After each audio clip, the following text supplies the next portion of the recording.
नमस्कार, मैं राम शरण शर्मा और आप देख रहे हैं राइजिंग बिहार। अभी दाखिल खारिज का मैटर बहुत गंभीर चल रहा है, इस पर क्या कहना चाहेंगे सर? देखिए, जो भी लीगल समस्याएं हैं उसका निराकरण के लिए सरकार पूरी तत्परता से लगी हुई है। सभी अंचलों में जी सीओ साहब को आदेश हुआ है जी कि कतारबद्ध नियम के अनुसार जो भी लीगल दाखिल खारिज की जो कागजातें हैं उनको देख करके तत्परता से जल्द कर दिया जाए, ताकि भूमि संरक्षण जो कार्यक्रम चल रहा है, सर्वे का कार्यक्रम चल रहा है, उसमें किसानों का किसी तरह का दिक्कत ना हो। अच्छा सर, एक सवाल अभी तत्काल हमारे मन में उठा है। अभी सर्वे का काम जो चल रहा है, क्या ये संभव है? देखिए, बिहार प्रदेश एक ऐसा प्रदेश है जहाँ के माननीय मुख्यमंत्री जी एक दृढ़ संकल्प के साथ कार्य करते हैं और उनकी विजन काफ़ी लंबा सोच के तहत होता है। जिस सोच के तहत वो कार्य करते हैं, निश्चित तौर पर मैं आपको विश्वास दिलाता हूँ इस चैनल के माध्यम से कि हम लोग सफल होंगे और ये सर्वे सफल होगा, किसानों के हित में होगा। आने वाला समय में बहुत किसानों के लाभकारी होगा, तो निश्चित तौर पर सफल होगा। एक चीज़ हमको याद आ रहा है कि लोग बता रहे हैं कि भूमि विवाद जो है बहुत बढ़ चढ़ कर था, इसीलिए सर्वे कराया जा रहा है ताकि भूमि विवाद जो है कम से कम कोर्ट में केस जाए।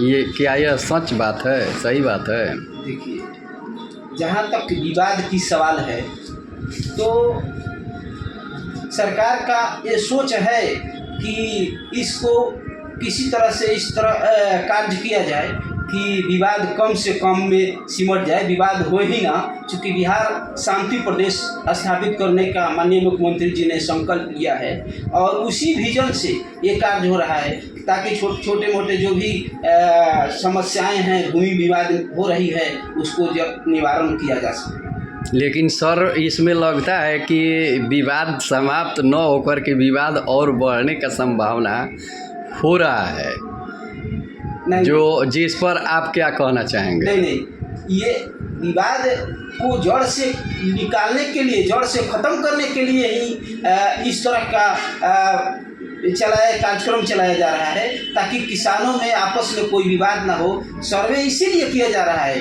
ताकि सब लोगों का अपने नाम से, जो बहुत लंबे समय से पूर्वजों के नाम से ज़मीनें हैं, उसको उनके नाम से, उनके वंशावली के आधार पर उनके नाम से दस्तावेज खतियान तैयार किया जाए ताकि किसी तरह का विवाद ना हो। अच्छा, मान लीजिए कि जब सर्वे ये कंप्लीट हो जाएगा पेपर, उसके बाद में नापी का प्रोग्राम बन रहा है, तो अगर मापी किया जाता है तो किसी का ज़मीन किसी में अधिक चला गया होगा तो वो कैसे निकाला जाएगा?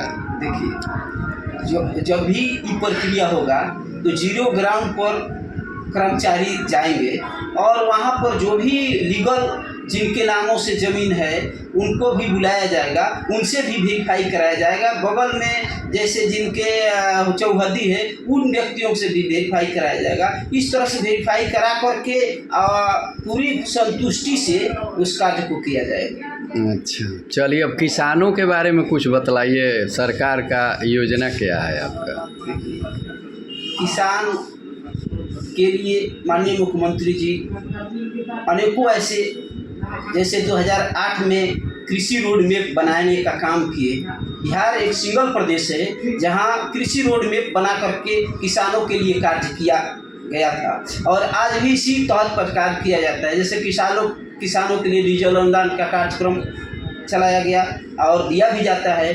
किसानों की हर खेत में पानी का कार्यक्रम बिजली विभाग के माध्यम से दिया जाता है और जो भी स्ट्रक्चर है किसानों के हित में, एमएसपी की बात की जाती है। पैक्स के माध्यम से एमएसपी के जो मूल्य है, उस मूल्य को देने का काम माननीय मुख्यमंत्री जी जो निश्चित तौर पर चाहते हैं कि अधिक से अधिक लोग इसको लाभार्थी में पहुँचाया जाए और उनको लाभ दिया जाए। अच्छा, एक चीज़ और देखा जा रहा है, विद्यालयों में शिक्षक और शिक्षिकाएं जो हैं बैठ कर के मोबाइल देखती हैं और शिक्षा में रुचि बहुत कम है। कारण क्या है? इस पर क्या सरकार की सोच है?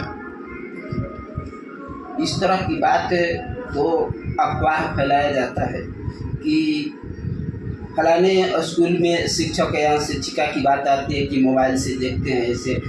ऐसे कुछ नहीं मिलता है। ये तो विपक्ष के द्वारा एक एजेंडा सेट करके शिक्षा जगत की भूमि को बर्बाद करने के प्रयास में है। वही चाहते हैं कि 2005 से पहले वाला शिक्षा जगत आ जाए, शिक्षकों की स्थिति हो जाए, विद्यालयों की स्थिति हो जाए।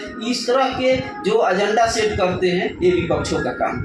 अच्छा, एक चीज़ और है, ये अहम प्रश्न है कि पत्रकारों को विद्यालयों में क्यों नहीं जाने दिया जाता है? देखिए, लोकतंत्र के चौथे स्तंभ के पत्रकार बंधु होते हैं, उनका तो स्वतंत्रता होना चाहिए। यदि इस तरह की बात आती है तो ये घोर निंदनीय है।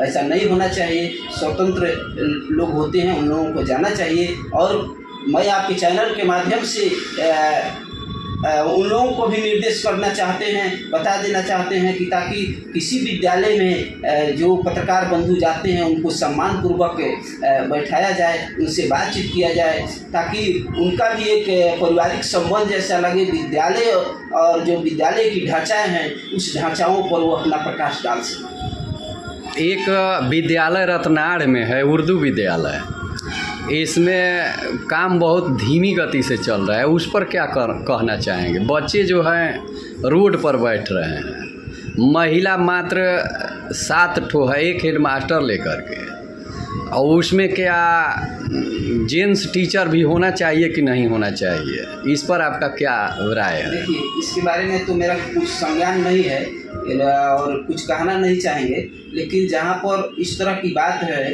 तो पुरुष शिक्षक भी होना चाहिए। और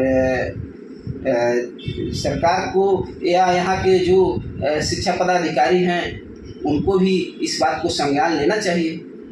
एक है सोना टोला में विद्यालय है, जो ऊपर से लगता है कि हम खुद गए थे वहाँ, देखे डर लग रहा था, जैसे लग रहा था कि बैठे हैं और छतवे नीचे आ रहा है हमारे शरीर पे। तो उस पर क्या कहना चाहेंगे? छड़ दिखाई दे रहा है ऊपर से।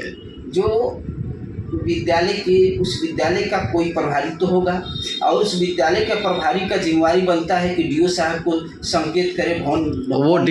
वो प्रभारी जो हैं बीरथ के हैं, विजय जी हैं। जी कहीं के। तो वो हमको बतलाए कि सर कितने बार हमने लेटर लिख दिया, लेकिन अभी तक उस पर अमल नहीं किया गया।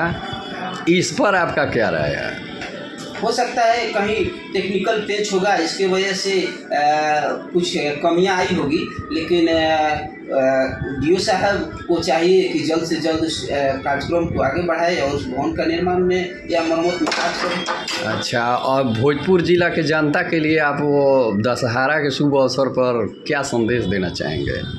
मैं चाहूँगा कि भोजपुर के जो मेरे भगवान रूपी जनता है, उनको मैं चाहता हूँ कि अमन चैन शांति बहाल करते हुए आपस में परम प्रेम एक दूसरा से देते हुए, स्नेह प्रेम करते हुए खुशियों का त्यौहार मनाएं। देखते रहिए, लाइक कीजिए, कमेंट कीजिए, शेयर कीजिए। जय हिंद, जय भारत।